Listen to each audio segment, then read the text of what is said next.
पैसा ही नहीं बना जो सुमित्रा को खरीद सके। ये कांग्रेस पार्टी अगर बैसाखी पे चल रही है तो इनके फादर कांग्रेस के पास टिकट के लिए क्यों गए थे? वो तो हमारे अध्यक्ष के पास भी गए थे इनके फादर। जीत भी जाएंगे तो ये बीजेपी में ही जाएंगे। मेरी उपस्थिति अभी केसरिया विधानसभा में है। हमारे बगल में जो बैठे हुए हैं ये कांग्रेस पार्टी के जाने माने नेता सुमित्रा यादव जी हैं, जो केसरिया के पूर्व प्रत्याशी के रूप में और पूर्व प्रमुख के रूप में रह चुकी है। और अभी हम इनसे जानेंगे कि यह क्या केसरिया विधानसभा में ये किसको समर्थन कर रहे हैं, आखिर कर रहे हैं तो क्यों कर रहे हैं। जी सबसे तो केसरिया में अभी जो भी महागठबंधन के प्रत्याशी आए हैं वो हमें पूरी विश्वास है कि ये बीजेपी के लोग, बीजेपी के लोग हो गए यहाँ तो वीआईपी को टिकट देकर इसलिए ऐसे हो गए कि अभी जस्ट एमपी चुनाव जो बीता है, सांसद का चुनाव हुआ है, लोकसभा चुनाव में ये दोनों अपने पूरे परिवार के साथ अपने पिता महेश्वर जी प्रसाद सिंह जी जो एमएलसी हैं यहाँ के हमारे माननीय, और उनके पुत्र सभी लोग ऑन स्टेज मैंने राधा मोहन बाबू को मदद किए थे, बीजेपी को मदद किए थे। तो आज अगर इनको हम जिताते भी हैं तो जीत भी जाएंगे तो ये बीजेपी में ही जाएंगे। क्या साबुत है कि बीजेपी में चल जाए? आखिर बीजेपी के ही है वो, बीजेपी के ही है वो, और किसी के वो नहीं है। अगर आज देखिए कल आप जो बैठक हुआ है तेजस्वी यादव जी है, आप उसमें देखे होंगे माननीय हमारे जो एमएलसी साहब हैं उनके गले में आपने कोई एक झंडा नहीं देखा होगा। जी हाँ, ये तो देखने को नहीं मिला होगा। कम्युनिस्ट पार्टी का झंडा नहीं देखा होगा आपने।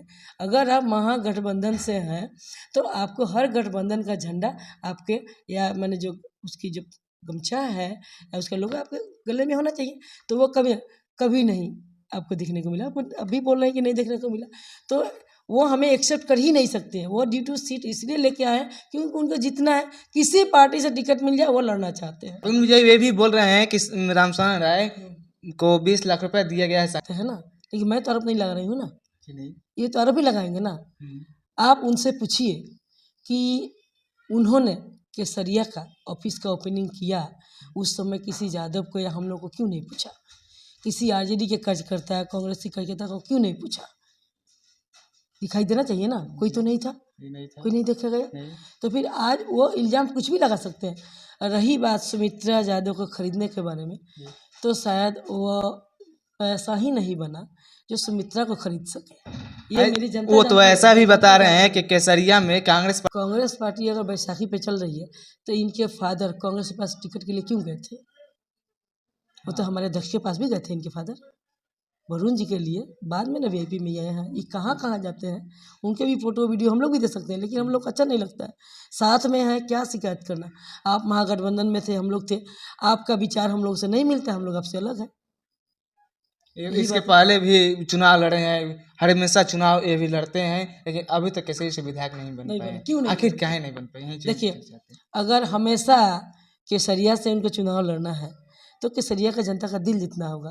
केसरिया को जनता को कहेंगे जो हम लोग बिकाऊ हैं, तो बिकाऊ हैं। जब आप हमको आज बिकाऊ बोल रहे हैं तो उनकी नीयत क्या हो सकती है?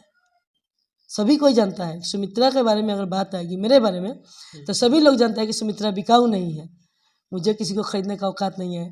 इस देश से 10 आएंगे ना महेश्वर सिंह, तो मेरे सामने अगर उनको हिम्मत है आप उनसे बोलें, आप उनका इंटरव्यू करें, और वरुण विजय को बोलें कि वो मेरे सामने इंटरव्यू करें, और हिम्मत है तो बोले कि मैंने 15 लाख रुपये लिया है, तब मैं जानूंगी। चैलेंज है मेरा। हम लोग एक वीडियो में देखे हैं कि महेश्वर सिंह एक समिति को गाली दे रहे हैं। बिल्कुल। तो वो किस जनता में क्या संदेश दे रहे हैं, आप बताइए थोड़ा।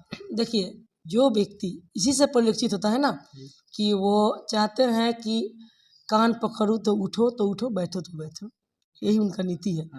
जिनको लोग कहेंगे कान पकड़ के खड़े हो जाओ तो खड़े हो जाओ, बैठ जाओ तो बैठ जाओ, तो हम लोग तो उस तरह के लोग हैं नहीं।